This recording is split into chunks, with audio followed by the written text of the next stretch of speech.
अपने पार्टी के संबंध में ये कहना जरूरी समझती हूँ कि हमारी पार्टी ये चुनाव उत्तर प्रदेश की लगभग सभी विधानसभा की सीटों पर अकेले अपने बलबूते पर ही पूरी तैयारी व दमदारी के साथ यहाँ सन 2007 की तरह फिर से अपनी पार्टी की पूर्ण बहुमत की सरकार बनाने के लिए लड़े हैं, ताकि आपको वर्तमान में भाजपा के चल रहे जातिवादी संकीर्ण अहंकारी व तानाशाही वाले शासन से मुक्ति मिल सके। इसके साथ ही हमारी पार्टी ने पूर्व की तरह इस चुनाव में भी बीएसपी से जुड़ने की तादाद को ध्यान में रखकर फिर उसी अनुपात में ही यह सर्व समाज के लोगों को टिकट भी दिए और अभी चुनाव में आप लोगों को अपना वोट कांग्रेस, बीजेपी, सपा व अन्य विरोधी पार्टियों को न देकर केवल अपनी एकमात्र हितैषी पार्टी बीएसपी को ही देना क्यों जरूरी है, इसे आप लोगों को समझना होगा। हालांकि इस संदर्भ में आप लोगों को ये मालूम है कि आज़ादी के बाद शुरू में काफी लंबे समय तक केंद्र व उत्तर प्रदेश सहित देश के अधिकांश राज्यों में भी कांग्रेस पार्टी की ही अकेले यहाँ सरकारें रही, किंतु इनकी गलत नीतियों व गलत कार्य प्रणाली की वजह से ही अब ये पार्टी केंद्र के साथ साथ बहुत पहले ही उत्तर प्रदेश की सत्ता से भी बाहर हो गई है। इसके साथ ही ये पार्टी जबरदस्त जातिवादी होने के कारण शुरू से ही हर मामले में यहाँ दलित, आदिवासी व अन्य पिछड़ा वर्ग विरोधी पार्टी भी रही है और अभी भी है, जिस कारण केंद्र में रही इस कांग्रेस पार्टी की सरकार ने इन वर्गों के मसीहा व भारतीय संविधान के मूल निर्माता परम पूज्य बाबा साहब डॉक्टर भीमराव अम्बेडकर को भारत रत्न की उपाधि से भी सम्मानित नहीं किया था, जिसके लिए वो हर प्रकार से पात्र भी थे।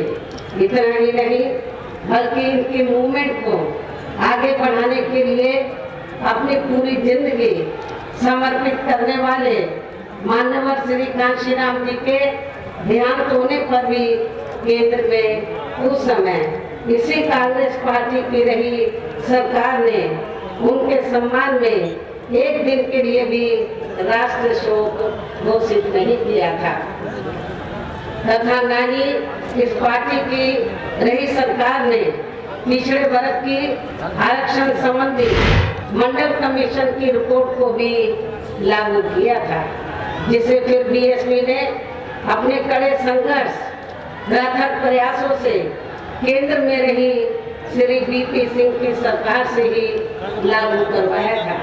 साथ ही इसी सरकार में ही बाबा साहब डॉक्टर भीमराव अम्बेडकर को भी भारत रत्न की उपाधि से सम्मानित किया गया था, जो इनके अपार अनुयायियों की वर्षों से ये दिली चाहत भी थी।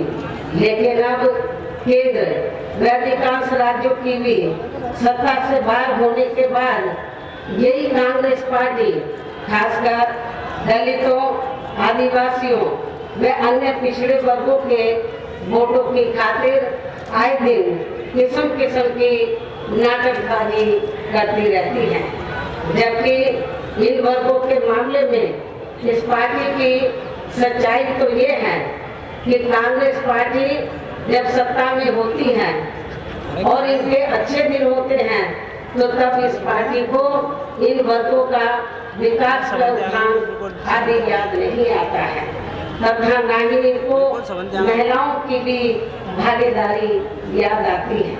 इतना ही नहीं बल्कि इस पार्टी के बाद खासकर यहाँ सपा व बीजेपी आदि की बनी सरकार में भी यूपी की जनता हर मामले में व हर स्तर पर काफी ज्यादा दुखी रही है।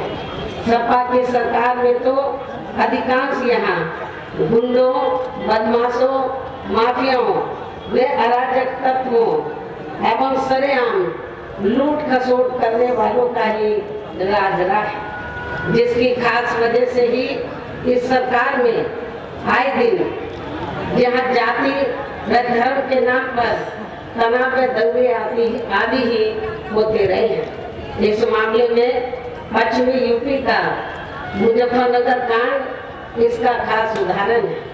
प्रदेश में विकास के कार्य भी ज्यादातर यहाँ एक विशेष क्षेत्र व एक विशेष समुदाय के लोगों तक ही सीमित होकर रह गए हैं। और इतना ही नहीं, सपा के सरकार के चलते दलित व अति पिछड़े वर्गों के लोगों के साथ तो हर स्तर पर सौतेला रवैया अपनाया गया है। आप लोगों को ये मालूम है कि जब सपा पावर में आई तो सपा सरकार ने एक काम ये किया, सबसे पहले सत्ता में आते ही, कि हमारी पार्टी की सरकार ने जो दलित और अन्य पिछड़े वर्ग में समय समय पर संत गुरु और महापुरुष हुए तो उनको आदर सम्मान देने के मकसद से, उद्देश्य से हमारी पार्टी की सरकार ने जिन नए जिलों के नाम इनके नाम से रखे, नई योजनाओं के नाम इनके नाम से रखे, तो उनको बदल दिया। और इतना ही नहीं, मैं सरकारी कर्मचारियों को भी ये बताना चाहती हूँ कि जब पदोन्नति में आरक्षण को लेकर तो पार्लियामेंट में बिल आया तो यही समाजवादी पार्टी थी जिसने इस बिल को फाड़ दिया था और इस बिल को पास नहीं होने दिया, ताकि जो दलित वर्ग के लोग हैं उनको पदोन्नति में आरक्षण की सुविधा न मिल सके। ये समाजवादी पार्टी का कैरेक्टर है, चाल चरित्र है। इसी प्रकार भाजपा सरकार की भी नीतियां व कार्यशैली अधिकांश यहाँ जातिवादी, पूंजीवादी एवं आरएसएस के संकीर्ण एजेंडे को ही लागू करने पर टिकी रही है, जिससे प्रभावित एवं शिकार हुए लोगों का इस सरकार में सही से विकास व उत्थान आदि नहीं हो सका है। साथ ही इनका हर स्तर पर काफी ज्यादा उत्पीड़न भी किया गया है। धर्म के नाम पर हमेशा यहाँ तनाव व नफरत आदि का वातावरण ही बना रहा है, ये किसी से छिपा नहीं। प्रदेश में हर प्रकार के अपराध भी काफी ज्यादा बढ़े, खासकर दलित व महिलाएं भी इस सरकार में कतई भी सुरक्षित नहीं रही है। लेकिन मीडिया में इनके आंकड़ों को ज्यादातर दबा दिया जाता है।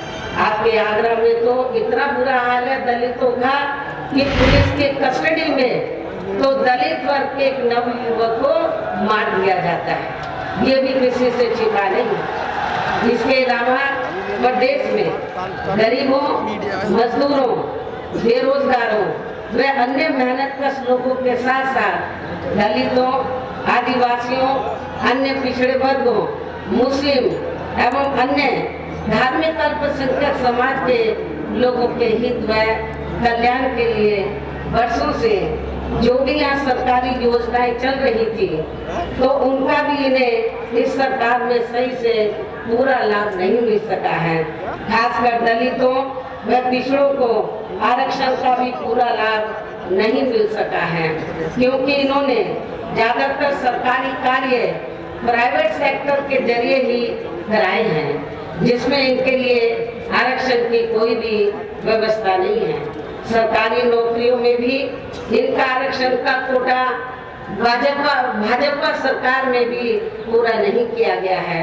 मुस्लिम व अन्य धार्मिक अल्पसंख्यक समाज के लोगों के साथ तो बीजेपी की सरकार में अधिकांश इन्होंने पक्षपात वाला रवैया ही अपनाया है। इतना ही नहीं बल्कि इस बार बीजेपी की सरकार में अपर कास्ट समाज में से विशेषकर प्रबुद्ध वर्ग भी हर मामले में अपने आप को काफी ज्यादा उपेक्षित रहा है। इसके अलावा इनके गलत आर्थिक नीतियों के कारण यहाँ गरीबी, बेरोजगारी व महंगाई आदि भी काफी ज्यादा बढ़ी है।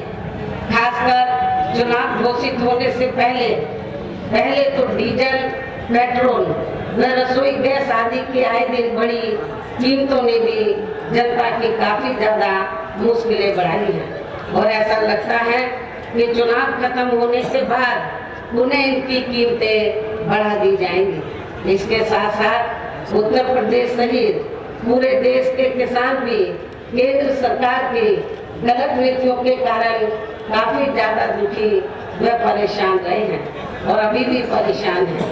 प्रदेश में बेरोजगार लोगों को रोजगार नहीं मिलने के कारण ही ज्यादातर इनको पलायन भी करना पड़ा है। आप लोगों को ये मालूम है, आजादी के बाद कांग्रेस पार्टी लंबे अरसे तक यहाँ सत्ता में रही, लेकिन यहाँ रोटी रोटी के साधन नहीं मिलने के कारण बड़े पैमाने पर इनका पलायन हुआ। ये लोग पलायन करके चले गए और इसके साथ ही जब बीजेपी पावर में आई तो आप लोगों को मालूम है कि ये सिलसिला जारी रहा और कोरोना काल में जो लोग बाहर के राज्यों से वापिस आ गए, जब उनको रोटी रोटी के साधन नहीं मिले तो उन्हें पुनः पलायन करना पड़ा। मुजफ्फरनगर में भी बड़े पैमाने पर सपा सरकार में लोगों को पलायन करना पड़ा। तो ये तीनों पार्टियों की जो सरकारें हैं, चाहे कांग्रेस सत्ता में रही हो, चाहे समाजवादी पार्टी, चाहे बीजेपी, इन सभी पार्टियों की सरकारों में किसी न किसी कारणवश जो दुखी पीड़ित लोग हैं, खासकर बेरोजगार लोग हैं, उनको पलायन करना पड़ा। इस प्रकार से इन सभी विरोधी पार्टियों की नई सरकारों में शुरू से ही यहाँ यूपी की जनता काफी ज्यादा दुखी व परेशान रही है। खासकर कोरोना महामारी के दौरान तो इन सभी की हालत और भी ज्यादा खराब हो गई है। ऐसे में इन सभी विरोधी पार्टियों की नई सरकारों से निजात पाने के लिए अब इस चुनाव में यहाँ प्रदेश की जनता को अपनी एकमात्र हितैषी पार्टी बहुजन समाज पार्टी की ही सरकार बनाना बहुत जरूरी है। बहन कुमारी मायावती जिंदाबाद जिंदाबाद। रहे शासन काल के दौरान बिना पक्षपात व भेदभाव आदि के यहाँ कमजोर एवं उपेक्षित वर्गों के लोगों के साथ साथ सर्व समाज में से गरीबों, बेरोजगारों, मजदूरों, बेरोजगारों, किसानों, व्यापारियों, कर्मचारियों, वकीलों एवं अन्य मेहनतकश लोगों के साथ ही युवाओं, छात्रों, महिलाओं व बुजुर्गों आदि के भी विकास एवं उत्थान के लिए अनेक ऐतिहासिक एवं महत्वपूर्ण कार्य किए हैं। इसके अलावा बीएसपी की रही सरकार में दलित एवं अन्य पिछड़े वर्गों में जन्मे अपने महान संतों, गुरुओं व महापुरुषों आदि को भी विभिन्न रूपों में पूरा आदर सम्मान दिया गया, जिनकी यहाँ सभी विरोधी पार्टियों की नई सरकारों में काफी ज्यादा उपेक्षा की गई है। इसके साथ साथ बीएसपी की सरकार में पूर्व की तरह ही यहाँ सभी वर्गों, धर्मों व विभिन्न क्षेत्रों में लगे लोगों के हितों में भी फिर से ऐतिहासिक कार्य किए जाएंगे।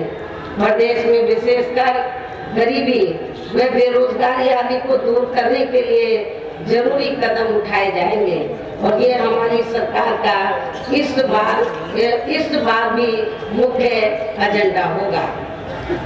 साथ ही किसी भी मामले में किसानों को भी निराश नहीं होने दिया जाएगा। इसके अलावा आपके क्षेत्र के जो भी आपके आगरा मंडल में तो सभी जिलों में जो भी स्थानीय समस्याएं होंगी तो उन्हें भी जरूर दूर किया जाएगा। वैसे आप लोगों को मालूम है कि आगरा और फिरोजाबाद में तो जो यहाँ स्थानीय कारोबार चल रहे हैं इनकी कुछ समस्याएं हैं। तो उनको भी दूर किया जाएगा। ये भी मैं आप लोगों को विश्वास दिलाना चाहती हूँ।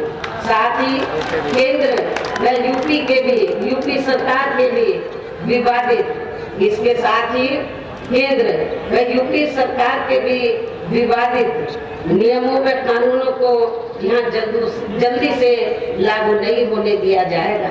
इतना ही नहीं, बल्कि बीएसपी की नई सरकार में जिन महान संतों, गुरुओं एवं महापुरुषों आदि के आदर सम्मान में व उनके नाम पर जनहित की जो अनेकों योजनाएं शुरू की गई थी, साथ ही नए जिलों के नाम भी रखे गए थे, तो उन्हें अधिकांश, जैसा कि मैंने आप लोगों को बताया कि उन्हें अधिकांश सपा सरकार द्वारा बदल दिया गया है, जिससे उनके प्रति इनकी हीन व जातिवादी मानसिकता भी साफ झलकती है तथा जिन्हें फिर बीएसपी की सरकार बनने पर जरूर बहाल कर दिया जाएगा। इसके साथ साथ बीएसपी की नई सरकार में सर्व समाज के व विभिन्न क्षेत्रों में लगे लोगों के हितों में जो अनेकों महत्वपूर्ण व ऐतिहासिक फैसले लिए गए थे, जिन्हें सत्ता परिवर्तन होने पर बाद में सपा व बीजेपी की सरकार ने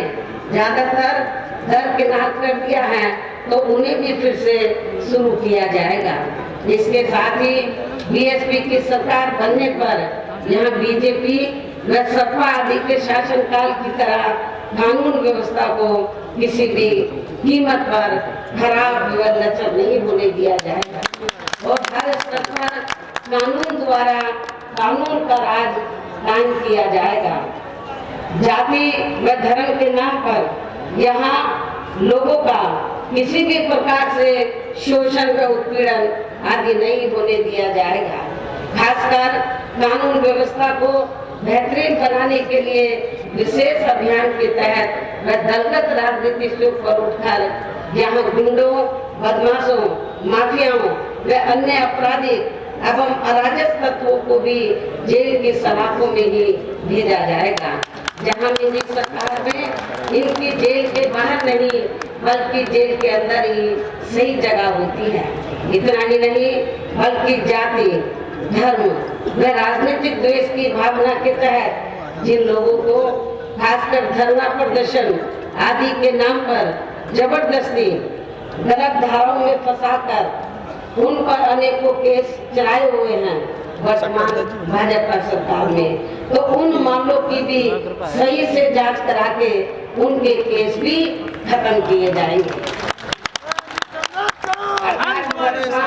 भाजपा सरकार में प्रदेश की जेलें जो अधिकांश ऐसे लोगों से भर दी गई हैं, तो उन्हें खाली करा के केवल यहाँ आपराधिक तत्वों को ही रखा जाएगा। इसके अलावा प्रदेश में खासकर शिक्षा के क्षेत्र में व अन्य और विभागों के भी कर्मचारी जो आए दिन अपनी मांगों को लेकर धरना प्रदर्शन एवं हड़ताल आदि करते रहते हैं, तो उन सभी मामलों को निपटाने के लिए एक आयोग का गठन किया जाएगा और उनकी सही मांगों को मान लिया जाएगा। इसके साथ ही यहाँ मैं ये भी कहना चाहती हूँ कि कुछ महीने पहले मैंने दिनांक 7 सितंबर को प्रबुद्ध वर्ग की सुरक्षा, सम्मान व तरक्की आदि को लेकर किए गए सम्मेलन में तथा इसके बाद दिनांक 9 अक्टूबर को मान्यवर श्री कांशीराम जी की पुण्यतिथि के मौके पर भी मैंने सर्वजन हिताय व सर्वजन सुखाय को लेकर जो भी कार्य करने के लिए कहा है, तो उन पर भी जरूर अमल किया जाएगा। लेकिन ये सभी कार्य करने के लिए इस चुनाव में यहाँ बीएसपी की सरकार बनाना बहुत जरूरी है, जिसके लिए पार्टी के लोगों को वोट पड़ने तक यह सभी विरोधी पार्टियों के साम, दाम, दंड भेद आदि हथकंडों से भी जरूर सावधान रहना है। और इस मामले में विरोधी पार्टियां चुनाव होने से कुछ समय पहले या चुनाव के दौरान भी खासकर अपने अपने पक्ष में हवा बनाने के लिए मीडिया व ओपिनियन पोल एवं सर्वे आदि का जो बड़े पैमाने पर गलत इस्तेमाल करती हैं, तो उससे आप लोगों को बिल्कुल भी गुमराह नहीं होना है। ये बात मैं आपको बार बार कहती रही हूँ और आज फिर दोहराना चाहती हूँ। इतना ही नहीं बल्कि इस बार कुछ जातिवादी मीडिया ने इस चुनाव में हमारी पार्टी के लोगों का मनोबल गिराने में भी ये कहकर कोई कसर नहीं छोड़ी है कि इनकी नेता कहीं नजर नहीं आ रही है। ये आए दिन मीडिया में इसको न्यूज़ को फ्लैश करते रहे, जबकि इस मामले में हकीकत तो ये है कि देश में शुरू में पहले कोरोना का प्रकोप थोड़ा कम होते ही मैं दिल्ली से लखनऊ आ गई और पिछले लगभग 1 साल से मैं लखनऊ में ही रहकर अपनी पार्टी को मजबूत बनाने के कार्य में लग गई थी। इसके साथ ही इस कार्य में यहाँ ज्यादा ध्यान देने की वजह से मैंने पिछले 1 वर्ष से बाकी राज्यों का भी कार्य लखनऊ से ही देखा है और 1 वर्ष में केवल मैं 2 दिन के लिए दिल्ली गई थी। 1 वर्ष में केवल मैं 2 दिन के लिए दिल्ली गई थी जब मेरी मदद की मृत्यु हो गई थी और इस 1 वर्ष के दौरान मैंने यहाँ पार्टी को फिर से पोलिंग बूथ स्तर तक कैडर के आधार पर यहाँ सही से खड़ा किया। आप लोगों को मालूम है कि पहले जो कमेटियां बनी थी तो ज्यादातर फर्जी थी। केवल हमारे लोग बता देते थे, नीचे के स्तर के पदाधिकारियों को खुद जाकर कमेटी नहीं बनाते थे। इस बार मैंने सब निर्देश दिए कि कमेटी सही होनी चाहिए और जो बड़े बड़े पदाधिकारी है वो भी जाकर कमेटी बनाएंगे, ये भी मैंने कहा। तो इस एक कहने का तात्पर्य ये है कि इस 1 वर्ष के दौरान मैंने यहाँ पार्टी को फिर से पोलिंग बूथ स्तर तक कैडर के आधार पर यहाँ सही से खड़ा किया है तथा सर्व समाज के काफी नए लोगों को भी तैयार किया है। इसके साथ ही पोलिंग बूथों की कमेटियों के बनने के बाद फिर मैंने अपने ज्यादातर निवास स्थान पर ही उनकी समीक्षा बैठकें भी की है और ये कार्य खत्म होने के बाद फिर मैंने इस बार उम्मीदवारों का चयन करने के मामले में भी विशेष ध्यान दिया है, क्योंकि इस मामले में पिछले चुनाव में हमारी पार्टी के कुछ वरिष्ठ नेताओं ने जो अधिकांश अब दूसरी पार्टियों में चले गए हैं, उन्होंने काफी विश्वासघात किया है। पिछले बार चुनाव में उन्होंने काफी विश्वासघात किया, ना जातीय समीकरण का ध्यान रखा, बल्कि सुनने में तो ये आया कि दूसरी पार्टियों के उम्मीदवारों से साठ-गांठ करके हमारे नेताओं ने ज्यादातर डमी कैंडिडेट खड़े कर दिए, जिसकी वजह से पिछले विधानसभा चुनाव में हमारी पार्टी का अच्छा रिजल्ट नहीं आ सका। इस चीज का मैंने विशेष ध्यान दिया इस बात की तरफ और मैंने ये फैसला लिया कि इस बार मैं ये कार्य अपनी देखरेख में खुद करूंगी। 403 विधानसभा की सीटें हैं, एक सीट पर मैं उम्मीदवार से खुद मिली हूँ, अपने रेजिडेंस पर उनका पूरा परिचय लिया, तो तब मैंने उनका टिकट फाइनल किया ताकि पिछले चुनाव की तरह हमारे साथ कोई धोखा ना हो जाए। और इसके बाद जैसे ही मैं इस कार्य से कल फ्री हुई इस कार्य से, तो आज मैं अपनी पार्टी के उम्मीदवारों को जिताने की अपील करने के लिए यूपी की दलितों की खास राजधानी आगरा में आप लोगों के बीच में आ गया। बहन कुमारी मायावती जिंदाबाद जिंदाबाद, बहन कुमारी मायावती जिंदाबाद जिंदाबाद, बहुजन समाज पार्टी जिंदाबाद जिंदाबाद। लेकिन मुझे भी पूरे यूपी में अपने खासकर दलित वर्ग के लोगों पर ये नाज है कि वे मीडिया के दुष्प्रचार पर कि इनके नेता कहाँ हैं, उससे कतई भी गुमराह नहीं हुए और अपने कार्य में पूरे जी जान से लगे रहे, जिसके कारण इस दौरान बाकी जातियों के लोग भी बीएसपी में बड़े पैमाने पर जुड़े हैं। जब वीकर सेक्शन के लोग, दलित वर्ग के लोग बड़े पैमाने पर कैडर के आधार पर जुड़े, जिसकी तरफ मैंने विशेष ध्यान दिया, तो फिर जो बाकी जातियां हैं वो भी बड़े पैमाने पर बीएसपी में जुड़ी हैं। और अब इस बार चुनाव में फिर से मैं मीडिया बंधुओं को ये बताना चाहती हूँ, जो ये गलत खबर दिखाते रहे कि बहन जी की तरह है, बहन जी इसी काम में लगी थी। इनको मैं बताना चाहती हूँ चुनाव की तैयारी में लगी हुई थी। और अब मैं मीडिया बंधुओं को ये बताना चाहती हूँ कि अब इस बार चुनाव में फिर से सन 2007 की तरह बीएसपी का चौंकाने वाला रिजल्ट आएगा। बहुजन समाज पार्टी बहन कुमारी मायावती। सन 2007 में विधानसभा का चुनाव हुआ था, तो उस दौरान मीडिया इस बार के चुनाव की तरह बीएसपी को कहीं आंकता नहीं था।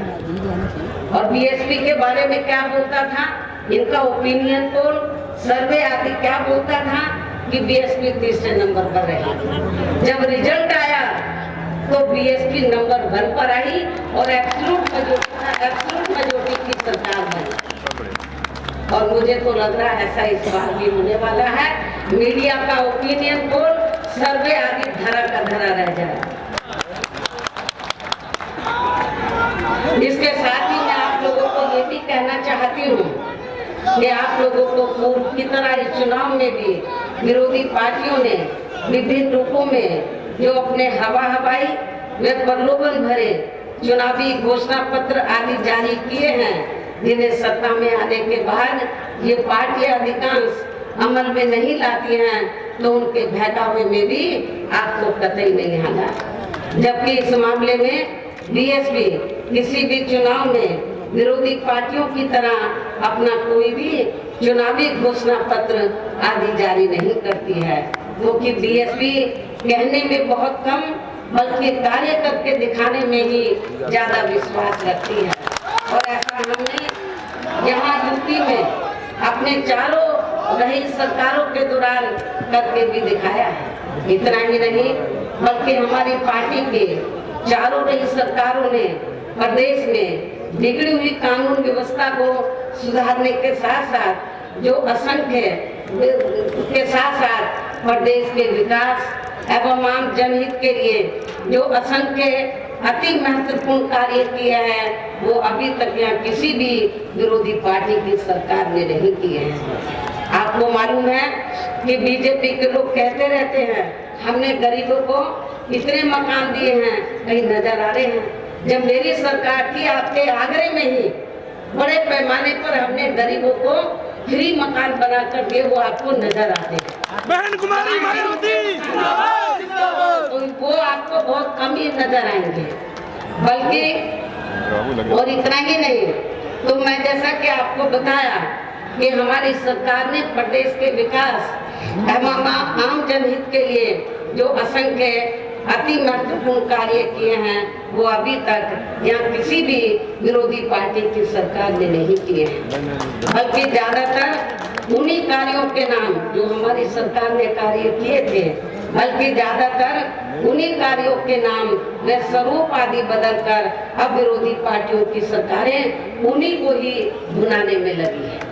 लेकिन उन कार्यों के प्रति इनकी नियत व सोच सही नहीं होने के कारण उसमें भी ये पार्टियां ज्यादा सफल नहीं हो पा रही हैं।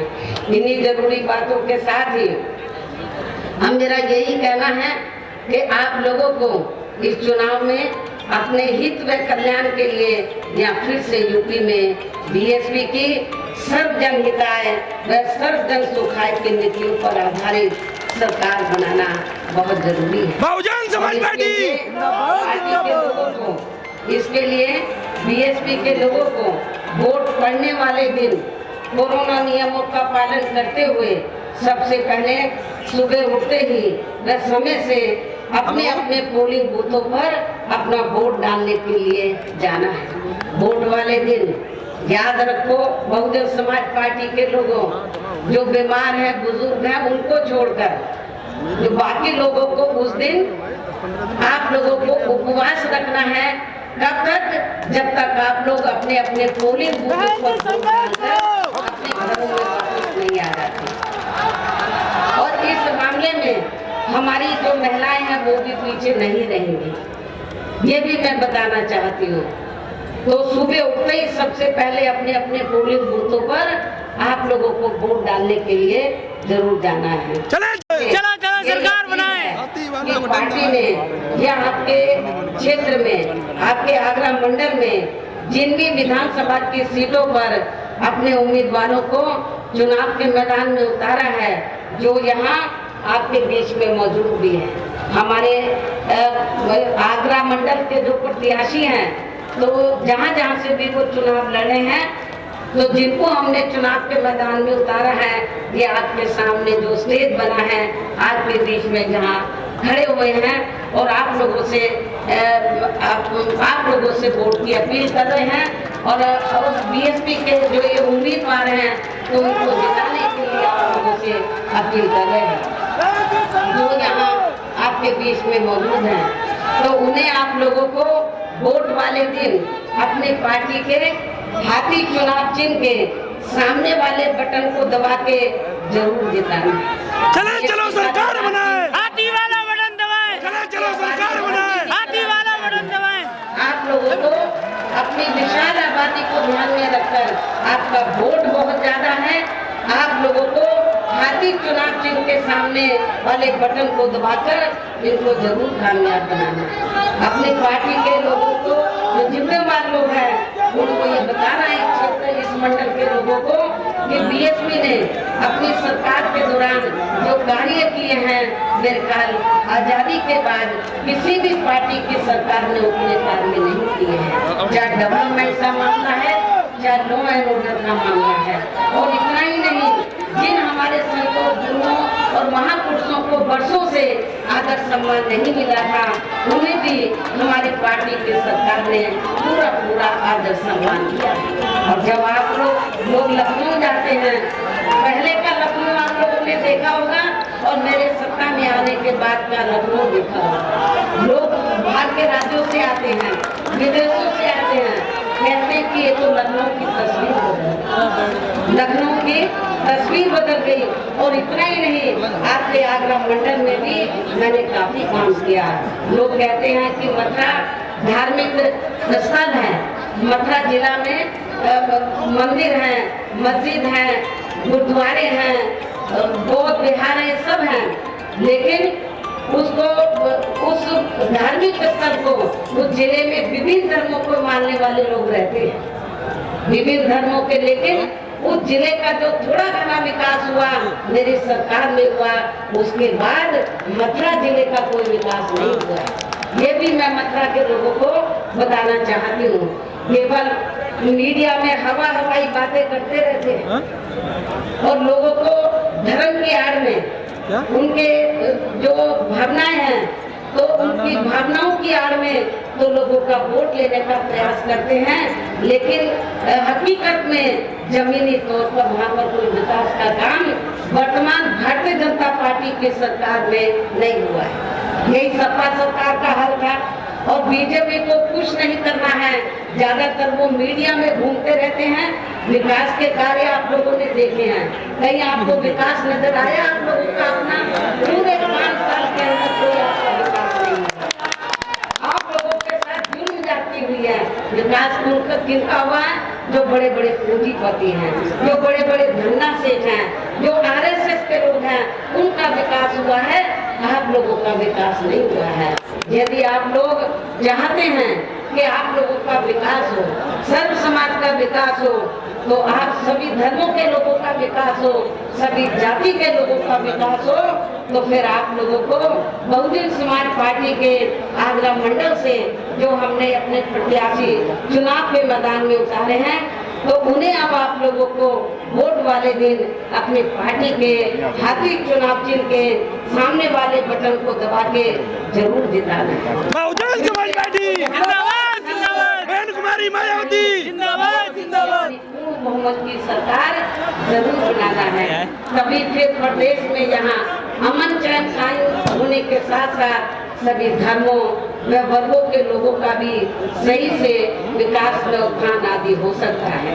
साथ ही यहाँ अन्याय, अपराध, भय व भ्रष्टाचार मुक्त एवं विकास युक्त वातावरण भी पैदा हो सकता है। और तभी फिर यहाँ परम पूज्य बाबा साहब डॉक्टर भीमराव अम्बेडकर एवं मान्यवर श्री कांशीराम जी आदि का भी सपना सही साकार हो सकता है। और इस उम्मीद के साथ ही अब मैं यही कहना चाहूंगी, क्या कहना चाहूंगी कि अब आपको हर पोलिंग बूथ को जिताना है, बीएसपी को सत्ता में लाना है। आप लोगों को हर पोलिंग बूथ को जिताना है, बीएसपी को सत्ता में लाना है। इस विश्वास के साथ ही अब मैं पुनः अपनी पार्टी के उम्मीदवारों को जिताने की पुरजोर अपील करते हुए अपनी बात यही समाप्त करती हूँ। जय भीम, जय भारत। बहुजन समाज पार्टी जिंदाबाद जिंदाबाद बहुजन समाज पार्टी जिंदाबाद जिंदाबाद बहन कुमारी मायावती जिंदाबाद जिंदाबाद बहन कुमारी मायावती जिंदाबाद जिंदाबाद किरण केसरी जिंदाबाद जिंदाबाद जिंदाबाद किरण केसरी जिंदाबाद। जिंदाबाद जिंदाबाद। अगर आपने अभी तक हमारा चैनल सब्सक्राइब नहीं किया है तो सब्सक्राइब करें और घंटी का बटन बिल्कुल भी दबाना ना भूलें ताकि सभी लेटेस्ट खबरें पहुंच सकें आप पे सबसे पहले।